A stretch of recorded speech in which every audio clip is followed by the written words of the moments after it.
Audiosud. Traduction en français, salut tout le monde et bienvenue. Aujourd'hui, on plonge dans les concepts fascinants du livre « Libérez votre cerveau » d'Idriss Aberkane. Ce livre explore le potentiel incroyable de notre cerveau et j'ai hâte de partager avec vous quelques idées clés qui pourraient transformer votre façon de penser et de travailler. Tout d'abord, Aberkane nous interpelle avec l'idée que notre cerveau est comme un superordinateur biologique.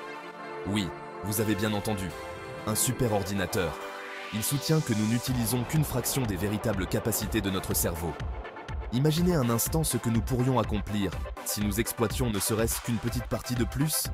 L'un des principes fondamentaux qu'Aberkane aborde est le concept de neuroergonomie. Il s'agit d'adapter nos environnements de travail et d'apprentissage aux capacités naturelles de notre cerveau, plutôt que de forcer notre cerveau à s'adapter.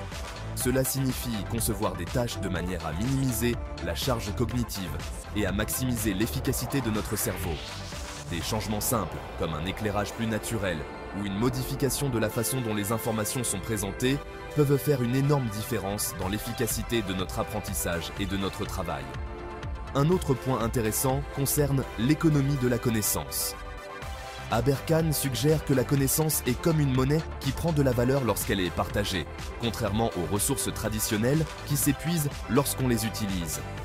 Ainsi, en favorisant des environnements où la connaissance est librement partagée, non seulement nous devenons plus intelligents, mais nous contribuons également à une communauté plus riche et mieux informée. Enfin, la notion de flexibilité cognitive, la capacité à adapter nos stratégies de pensée à de nouvelles situations, est mise en avant comme une compétence essentielle dans le monde actuel en constante évolution.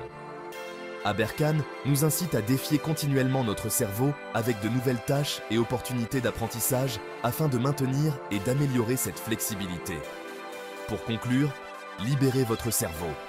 Ne se contente pas de comprendre les mécanismes du cerveau, c'est un appel à l'action pour utiliser ses connaissances afin de vivre mieux, de travailler plus intelligemment et de créer des environnements qui nourrissent nos prouesses mentales naturelles.